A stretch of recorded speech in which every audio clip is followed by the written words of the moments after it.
The Bushy McBush race is in the books. God, that's a stupid fucking name.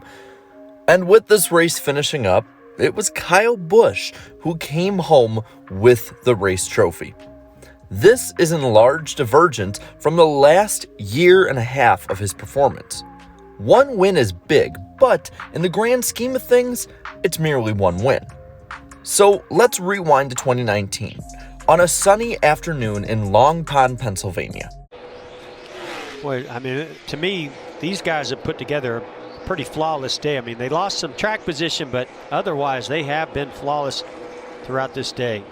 I just think a lot of the experience that Kyle has in the trucks and in the Xfinity cars, and with this engine package where you got to stay in the throttle, that's the way those other vehicles are. I think it really pays off for him.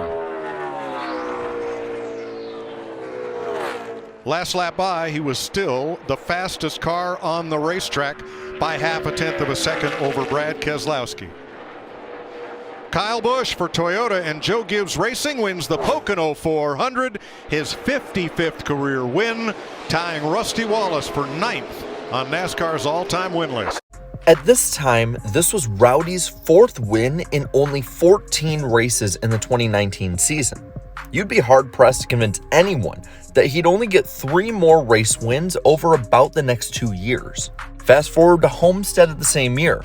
Kyle Busch would, for the 5th and final time of the season, bring home a race win, and in doing so, lock up his 2nd career NASCAR Cup Series championship.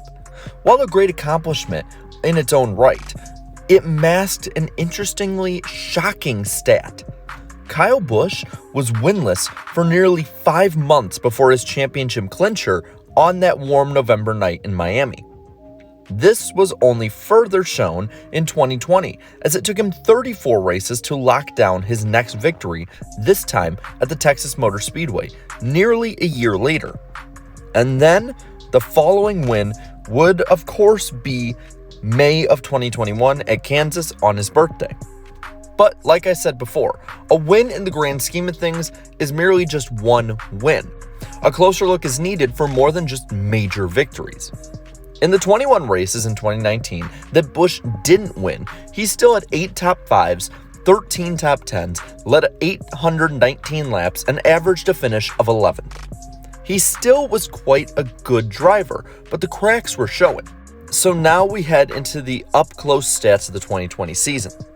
While only getting that one win at Texas, he still didn't necessarily have a poor season, as he still had 14 top 5s and 20 top 10s, led 516 laps, but his average finish did slip to nearly 14th. The season was definitely off, but it wasn't bad by most drivers' standards.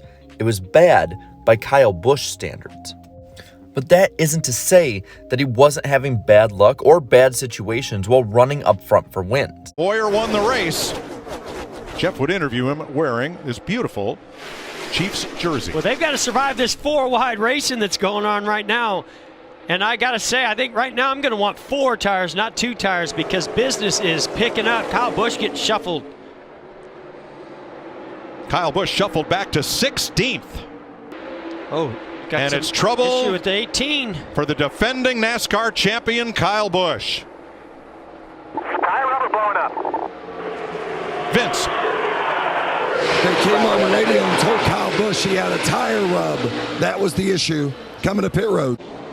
See right here, they say it's broken, it's done. Something in the right rear. I don't know if it was. Let's see if we pull it. It's a mechanical failure. Can we get a rotor on it or no? It was on. It's a brake issue, guys. Brake rotor issue on the 18. All right, we talked about this under red flag. These cars had sat. They got all heated up, worked, and then they sat, cooled down, perhaps cracked. It sounds like this is a car that's had braking issues. Let's listen to come to pit road. Oh no, he doesn't even make the chicane.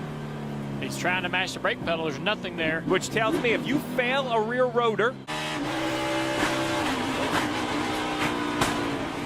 So the tire's coming apart. He's off the gas, trying to slow it down. He's into the fence just a little bit right there. Everybody avoids. But man, you can't drive that thing on much less one flat tire. Got 2.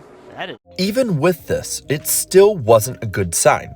The only places he really ran normally were the short tracks, and it was mostly Bristol. That's where you really saw normal Kyle Busch leading laps and running up front.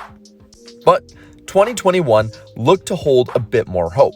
Thus far, though, his general performance, at least before his Kansas win, has been on par, if not a little worse than 2020.